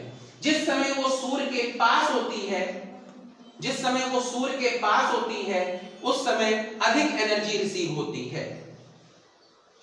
जिस समय वो सूर्य के पास होती है उस समय अधिक एनर्जी रिसीव होती है, और जिस समय वो सूर्य से दूर होती है उस समय कम एनर्जी रिसीव होती है। जिस समय सूर्य से दूर होती है उस समय कम एनर्जी रिसीव होती है, उस समय कम एनर्जी रिसीव होती है, ठीक है। अच्छा यहाँ पे आपको एक चीज और करके दिखाते हैं, थोड़ा सा देखो बेटा कि आखिर ऐसा कैसे होता है। जैसे मान लीजिए ये सन चमक रहा है और ये हमारी अर्थ घूम रही है, ऐसे मान लो, ठीक, दीर्घवृत्तीय कक्षा में ऐसे, ठीक है, ऐसे घूम रही है। तो अब आप देखिए जब एक पोल, अभी इस पोल पर क्या है, उजेला है, तो ये ऐसे घूम रही, मान लो ऐसे, तो जब ये ऐसे निकलेगी तो इस पोल को उजेला हो जाएगा। जब ऐसे रहेगी नीचे, यहां से यहां रहेगी इस पोल पे, और यहां से यहां रहेगी तो नीचे वाले पोल पे। इसीलिए कहते हैं पोल पर 6 महीने का दिन और 6 महीने की रात होती है। पोल पर इसलिए होती 6 महीने का दिन 6 महीने की रात, ठीक है। और दूसरी चीज मैंने क्या बताई, गर्मी, और जिस समय दूर हो रहे होंगे उस समय मैक्सिमम ठंड पड़ेगी, ठीक है। आप YouTube का यूज करते होंगे, वीडियो देखने के लिए भी करते हैं। दूसरा, आप YouTube का थोड़ा सही यूज किया करो। जैसे YouTube का मिस यूज ज्यादा है, यूज कम है। आपको जो डेटा मिलता है उसका यूज अगर आप अच्छे से करते हैं तो आप इस तरह के वीडियोस पड़े हुए हैं कि अर्थ कैसे सूर्य के चारों ओर चक्कर लगा रही है, या कैसे अभी हमारे यहाँ पर जब बहुत जल्दी इंस्टॉल हो जाएगा, सब 2-4-10 दिन में यहाँ पर जब प्रोजेक्टर इंस्टॉल हो जाएगा तो मैं अपने आप को उससे क्या नाम है लैपटॉप से इस तरह के बहुत अच्छे वीडियोस हैं हमारे पास। ज्योग्राफी में काफी कुछ वीडियो में है कि कैसे काम होता है। जनरल साइंस तो पूरी वीडियो पे, जनरल साइंस, ह्यूमन साइंस तो पूरी वीडियो पे, पिट्यूटरी ग्लैंड कैसे वर्क करती है, आपके जो हार्मोन्स निकलते हैं वो कैसे वर्क करते हैं, कैसे जाते हैं, कैसे पूरा जो है बॉडी में जो है इफेक्ट डालते हैं। तो ये सब चीजें तो पूरी जो है हमारे हिसाब से जो है अगर प्रोजेक्टर पर देखेंगे तो बहुत अच्छे से, जैसे मान लीजिए आपने कोई मूवी देखी, कोई मूवी आपने देखी, मान लो बाहुबली आपने देखी, अब उसकी स्टोरी मैक्सिमम लोगों ने देखी होगी बेटा, तो उसकी स्टोरी आपने याद नहीं की, लेकिन आपको वो अगर कोई सीन आपके सामने लाया जाएगा तो आप उस सीन को तुरंत बता दो कि नहीं इसके बाद सर ये होना, अगर आपने देखा है तो उसी तरीके से बिल्कुल वही पिक्चराइजेशन यहाँ क्रिएट हो जाएगा। जैसे आप उसको देखोगे, फिर जब देख लोगे किसी चीज को, फिर जब पढ़ोगे तो आपको याद नहीं करना पड़ेगा, वो आपको तुरंत याद हो जाएगा। इसीलिए मैं फील कराता हूँ। अब देखिए मैं क्लास में फील कराता हूँ कि देखिए आप फील करिए ऐसा होता है कि नहीं होता। आपने देखा होगा जैसे पहला पानी बरसता है तो ह्यूमिडिटी बढ़ जाती है मई जून के बाद, आप देखिए कितना अच्छा मौसम लगता है, अभी लंबी सांस लेता कितना अच्छा मौसम है भाई। क्यों? ह्यूमिडिटी बढ़ी, फील करो, क्योंकि जितनी एटमॉस्फेयर में ह्यूमिडिटी होगी उतना आपको सक करने में अच्छा लगेगा एयर को, क्योंकि हम ड्राई एयर को सक नहीं कर सकते। जितनी ज्यादा ह्यूमिडिटी होगी उतना अच्छा फील होता है। ऑक्सीजन सिलेंडर में हीलियम मिलाई जाती है कि नहीं मिलाई जाती? किस लिए मिलाई जाती है सोचो। हीलियम लुब्रिकेंट का काम करती है ऑक्सीजन में मिलकर, तो एटमॉस्फेयर में तो हीलियम है नहीं, तो यहां पर क्या काम करती है? यहाँ पे हीलियम कैसे, हीलियम की जगह ह्यूमिडिटी काम करती है। किसके लिए? ऑक्सीजन को लेने। पहाड़ों में जब ऊपर जाते हो आसमान में, उस पर चढ़ते हो, क्या नाम है, माउंटेनियर होते हैं, तो ऑक्सीजन सिलेंडर लेके जाते हैं। जबकि अभी हम आपको जब इसको पढ़ाएंगे अभी नेक्स्ट चैप्टर, तो उसमें हम आपको बताएंगे कि 20 किलोमीटर हाइट तक ऑक्सीजन पाई जाती है। तो जब 20 किलोमीटर तक ऑक्सीजन पाई जाती है तो सर माउंट एवरेस्ट तो 9 किलोमीटर ऊंचा है समुद्र तल से, लगभग उससे कमी है 8850 150 मीटर कमी है। तो सर वहां पे फिर ऑक्सीजन क्यों नहीं मिल रही है आपको? ऑक्सीजन तो है, लेकिन जो उसमें ह्यूमिडिटी है वो कूलिंग की वजह से बैठ जाती है, इसीलिए बर्फ क्रिएट होती पहाड़ों पर। ठीक है, अब उस ड्राई आइस को आप, ड्राई एयर को आप कैसे ले सकते हो? समझे कि नहीं समझे? हर चीज के पीछे कंसेप्ट है बेटा, कोई चीज बिना कंसेप्ट के नहीं। हमने पहले दिन आपसे कहा था कि ज्योग्राफी में हर क्यों का जवाब है, हर क्यों का जवाब है, लेकिन इस चीज का जवाब नहीं है कि सर ऐसा होता है, कम होता है, ज्यादा होता है। ये तो कुदरत का कमाल है, मतलब ये तो नेचर है। मतलब कोई चीज हमको अगर कम, जैसे ठंड में ठंडी क्यों पड़ती है, नेचर है। गर्मी में गर्मी क्यों पड़ती है, तो नेचर है। इस क्यों का जवाब नहीं, इसका है कि कैसे आ रहा है, कैसे जा रहा है, ऊष्मा बजट क्या है, क्या नहीं, इन क्यों का जवाब है। मतलब ज्योग्राफी में हर क्यों का है। हिस्ट्री में थोड़ा हमें नहीं लगता हर क्यों का है। अब अकबर जी ने जो है गुजरात विजय की बेटा, तो उसके मन में क्या आया जो उसने गुजरात विजय कर डाली, अब ये मैं कैसे बता दूं? तो वहां शायद हम क्यों का जवाब नहीं दे पाएंगे। हिस्ट्री हम पढ़ाएंगे भी नहीं, हम खुद भी पढ़ते हैं तो हमको थोड़ा सा अजीब सा लगता है कि ऐसा हुआ तो क्यों हो गया, वैसा हो गया तो क्यों हो गया। अच्छा ये बताइए, महात्मा गांधी जी थे, वो बहुत अच्छे वक्ता नहीं थे, मॉडर्न हिस्ट्री हमने भी बहुत अच्छे से पढ़ी। तो मेरे को एक्चुअली समस्या ये, यार मेरा सब्जेक्ट था सिविल और हमें उसमें इंटरेस्ट ही नहीं। हाँ ऑप्शनल था, तो मेरे साथ ये सबसे बड़ी प्रॉब्लम, ड्रॉबैक तो यही रहा। हमको उसमें, हमको इंटरेस्ट किसमें है? हमको साइंस में बड़ा इंटरेस्ट, फिजिक्स में सबसे ज्यादा है, दुनिया में सबसे ज्यादा फिजिक्स में। फिजिक्स अच्छी लगती है तो अपना अपना वो है, मतलब इंटरेस्ट है भाई फिजिक्स में है।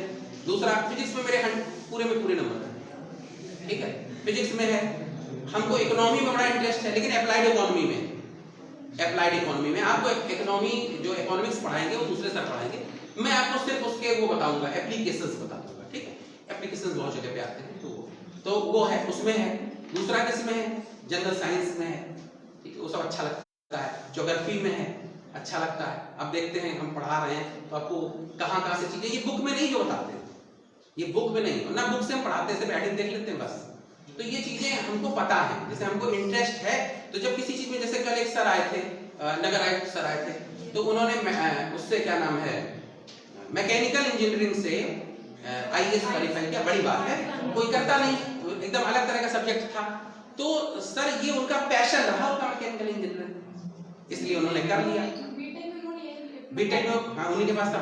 तो मतलब इससे देखो, अब उनके आने से हमको कितने प्रॉफिट हुए। देखिए ये चीज हमें नहीं मिल पाई थी, शायद आपको मिल गई, पहले ही मिल गई। क्या कि आप उस सब्जेक्ट को चूज कर लो जिसमें पैशन हो, जिसको पढ़ने में मजा आता है, मतलब जिसको अंदर से मन करे करने का। अब ऐसा ले लिया जिसको पढ़ने में मजा ही नहीं आ रहा है। जरूरी नहीं कि बेटा हर किसी को हर सब्जेक्ट में मजा आए, सर हर किसी को हर सब्जेक्ट में मजा आए, ये जरूरी नहीं बेटा। आप बिल्कुल वो नाराज नहीं होते किसी से। मैं कंपटीशन टीचर हूँ बेटा, मतलब बस ये लगता है ना कि आप नहीं समझे। कितने दिन है वो प्रीलिम्स के? ये बच्चे हमारे स्कूल कैंपस के बैठे हुए कुछ बच्चे, इनसे पूछो, हम कभी ये नहीं कहते ना पूछो, या हम कभी ये नहीं कहते पूछ लिया तो क्यों पूछ लिया। आप नहीं समझे, टारगेट है इतने दिन में इतना खत्म करना है सर। और ये हमारे वीडियोस सर मॉनिटरिंग हो रही है, आप नहीं समझे बेटा, मेरी मजबूरी है। हम आपको जितना पूछना पर्सनली बाहर निकल कर रोक के पूछो, लेकिन इन वीडियोस के बीच में ऐसे क्वेश्चन के जवाब नहीं दे पाएंगे। टारगेट एकदम सेट टारगेट के तहत क्लास लेने हैं, इसमें हम डिस्ट्रैक्ट नहीं हो सकते सर, ठीक है? तो एकदम बिल्कुल टू द पॉइंट आप पढ़ते जाओ। और अगर सोच के देखो, अगर 100 बच्चे बैठे हैं, एक एक क्वेश्चन पूछ लें तो सर क्लास पॉसिबल नहीं। ये बात हमारी मीटिंग में भी हुई, इसलिए आप अलग से खुद पूछो, हमें कोई ऐतराज नहीं, क्लास हमें पढ़ाने दो बस, क्लास पूरा होने के बाद फिर पूछो। और जो हम जब पढ़ा के बोलते हैं कि अब पूछो, तो पूछ लिया करो उस समय। तो अब लोग हम पहली चीज हो गई ना, दूसरी लिखिए, सेकंड लिख लीजिए प्लीज। सेकंड है एंगल ऑफ इंसिडेंस, आपतन कोण। एंगल ऑफ इंसिडेंस, आपतन कोण। एंगल ऑफ इंसिडेंस, आपतन कोण। एंगल ऑफ इंसिडेंस, आपतन कोण। लिखिए, सूर्य से आने वाला प्रकाश, सूर्य से आने वाला प्रकाश अगर लंबवत आता है, हॉरिजॉन्टल आता है, तो अधिक एनर्जी मिलती है, तो अधिक एनर्जी मिलती है। और अगर क्षैतिज आता है तो कम एनर्जी मिलती है, तो कम एनर्जी मिलती है। तो आप लोग समझ ही रहे होंगे, तो कम एनर्जी मिलती है। और एक और लिख लीजिए लास्ट में, सूर्य से पृथ्वी की दूरी, डिस्टेंस बिटवीन सन एंड, अच्छा ये हो गया। तो तीसरा लिख लीजिए, ड्यूरेशन ऑफ सन टेम्परेचर।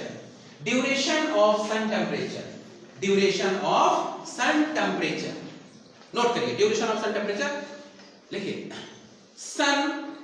सन के चमकने की अवधि, उससे मिलने वाली एनर्जी प्रोपोर्शनल है। सूर्य के चमकने की अवधि और उससे मिलने वाली एनर्जी प्रोपोर्शनल है, अनुक्रमानुपाती है, प्रोपोर्शनल है। तो अगर सूर्य ज्यादा देर चमकेगा तो ज्यादा एनर्जी मिलेगी, कम देर चमकेगा तो कम। अब देखिए इस समय गौर करिए, सर 7 बजे सूरज निकल आता है, इस समय निकल आता है कि नहीं? और आराम से अभी भी भाई साहब बाहर है, 5 बज रहे हैं, ठीक है, अभी भी देखिए चमक रहा है फर्स्ट क्लास। तो अभी ये आधे घंटे भी और चमकेगा। तो सर 7 बजे से लेकर के 5:30 बजे तक चमका, पसीना आया, ठीक है, ये है। अभी सुनिए, अभी और रुकिए, 1 महीना 1.5 महीना, होली बात देखिएगा क्या कमाल। सुबह निकलेगा 5:30 बजे, अंदर जाएगा 7 बजे, फिर आप देखिए कमाल। तो ऐसे जितनी ज्यादा देर चमकेगा उतनी एनर्जी ज्यादा देगा। इतना क्लियर हुआ? आगे बढ़ते हैं। हेडिंग डालिए ऊष्मा बजट। अच्छा, ऊष्मा बजट से पहले कि हेडिंग डालिए तापमान, फिर ऊष्मा बजट बताएंगे, तब ज्यादा अच्छा समझ में आएगा। देखिए टेम्परेचर, तापमान, टेम्परेचर, तापमान। अब इसको हम फिर से अच्छे से समझाते हैं, जरा गौर करो। टेम्परेचर, तापमान, प्लीज लुक एट मी। आप लोगों ने देखा होगा टेम्परेचर को कि किस तरीके से, पहले तो आप फील करते हैं उसको, टेम्परेचर इसलिए लगता है क्योंकि वो इस चीज को हमारे को इसको जो है वेरीफाई कर देते हैं। जैसे मान लीजिए आप सेना में गए, अधिकारी बन के आपने एनडीए सीडीएस क्वालिफाई किया, ठीक है, ये प्रोग्राम भी अपने चल रहे हैं। हमको कुछ ऐसा लगता है कि सबसे इंटेलिजेंट बच्चे वही होते हैं क्योंकि बड़ी जल्दी क्वालिफाई करके ऑफिसर बन जाते हैं। अब आपने देखा होगा कि सारे जितने भी जवान होते हैं सुबह उठते हैं, अर्ली मॉर्निंग विसिल बजती है, देन उसका तैयार होते हैं, उसके बाद वो मैदान में इकट्ठे होते हैं, उनकी परेड होनी होती है, उनका वहां ये दिनचर्या नियम है वहां का है। अब ऑफिसर आया, थोड़ा इधर टहला, थोड़ा उधर टहला, दाएं बाएं देखा, उसने कुछ चीजों को चेक किया और उसने परेड कैंसिल कर और चला, ठीक है। इसको बेसिक कुछ चीज को समझना, परेड कैंसिल कर दी और चला गया। कभी उसने परेड कराई जम के, तो आखिर ऐसा क्या था परेड कैंसिल की, ऐसा क्यों, क्या ज्यादा करा दी? सुनना इस बात को, ये सारा का सारा काम डिपेंड करता है टेम्परेचर, लाइक प्रेशर पर, हाई प्रेशर और लो प्रेशर। प्रेशर को भी और अच्छे से समझाएंगे और बढ़िया डिफाइन करेंगे। आप सब यहाँ 3 घंटे से इस कमरे में बैठे हुए हो, ये कमरा पूरा बंद है और ये खिड़की छोटी सी खुली हुई है। अगर हम यहाँ पे और मतलब ये पूरा बंद है, सुनिए, अब आप यहाँ 2, 2.5, 3, 4, 5 घंटे पढ़ के बाहर निकलो तो बड़ा थका हुआ महसूस, आज आप पढ़ के थक गए। या आप मान लीजिए ट्रेन में सफर करते हैं किसी बंद कंपार्टमेंट के अंदर और यहाँ से दिल्ली तक गए, आप जनरल डब्बे में बैठ के गए, इतनी टायर हो गए और तो भीड़ बहुत ज्यादा थी, तो जब दिल्ली उतरते हैं तो ऐसा लगता है कि कानपुर से लेकर दिल्ली तक धक्का लगा के आप ही लाए, इतना आप थक गए, इतना आप थक गए, ऐसा महसूस करते हैं। समझ रहे हैं इस बात को? एक्चुअली थकते क्यों हैं? थकती मांसपेशियां हैं। तो एक्चुअली ये पूरा हमारा हॉल बंद है और इस हॉल में 100 बच्चा बैठा हुआ है, ठीक है, और सारे लोग ऑक्सीजन का यूटिलाइजेशन कर रहे हैं और CO2 निकाल रहे हैं। तो इस कमरे के अंदर धीरे धीरे CO2 बढ़ रही है और O2 कम हो रही है। तो हमारा रिफ्रेशमेंट धीरे धीरे क्या हो रहा है? कम हो रहा है। इसलिए आपको क्या थकान महसूस होती है? यही हर जगह कंपार्टमेंट में होता है, ये छोटी छोटी कारों में भी होता है। आप थक जाते हो, बहुत लंबी यात्रा करने के बाद बंद करके करते हो। नंबर 1। अब आप समझिए, अब हम फिर से वहीं बात है परेड पर, इस चीज को, ये मतलब ये भी एक कंसेप्ट था। अब वहां पर क्या होता है, सवेरे सवेरे सर आए, उन्होंने देखा, उन्होंने चेक किया, उन्होंने देखा आज प्रेशर ठीक नहीं, आज लो प्रेशर। तो सुबह 4 बजे हाई प्रेशर क्रिएट हो जाना चाहिए, लेकिन परेड के टाइम तक 5 बजे तक हाई प्रेशर नहीं बन पाया, 5:30 तक नहीं बन पाया। तो 10-15 मिनट उन्होंने वेट किया, देखा हाई प्रेशर बन ही नहीं रहा है अभी तक। तो उन्होंने क्या किया, परेड को क्या कर दिया, कैंसिल कर दिया और वो चले गए। क्यों? क्योंकि किसी से अगर फिजिकल वर्क कराना है तो हाई प्रेशर होना जरूरी है। इसीलिए मॉर्निंग वॉक और इवनिंग वॉक की जाती है। कभी सुना है कि कोई नून वॉक करने जा रहा है या नाइट वॉक करने जा रहा है? क्यों? अब आते हैं क्यों पर। क्यों? सुनिए सर, क्यों? Sir 4 AM to 10 AM high pressure, 10 AM to 4 PM low pressure, 4 PM to 10 PM high pressure, और 10 PM to 4 AM क्या होता है, लो प्रेशर। यानी 2 बार प्रेशर बढ़ता और 2 बार प्रेशर घटता है, 2 बार बढ़ता है और 2 बार घटता है। तो जो भी हम लोग हार्ड वर्क करते हैं वो हाई प्रेशर में करते हैं। अब यहां पर मैं आपको एक मंत्र भी देना चाहता हूं इसी चीज से, समझो। ज्यादातर लोग शाम को, रात में, ये आपके सिलेक्शन का वो है, हम भी अपने बहुत सारे मित्रों के साथ रहते थे और ये हम आपको शेयर कर रहे हैं। तो उनमें से 1-2 बच्चे सेलेक्ट हुए, जल्दी हो गए, 1-2 बाद में हुए, कुछ नहीं हुए। तो सर इसको समझने की कोशिश करिएगा, लो प्रेशर में ना मेंटल वर्क बहुत कर सकते हो ना फिजिकल वर्क। रात सोने के लिए बनी तो उसको सो। हमारे पूर्वज भी क्या कहते, सुबह 4 बजे उठ के पढ़ो, कल सर भी बोल गए। तो अगर आपको रात में ही पढ़ने का मन है तो रात को जल्दी सो जाओ, 9, 9:30, 10 बजे सो जाओ, 9 बजे, और फिर जब जाओ कितने बजे, 1-1:30 बजे, 2 बजे, और फिर पूरी रात पढ़ो। क्योंकि सुबह हाई प्रेशर होता है और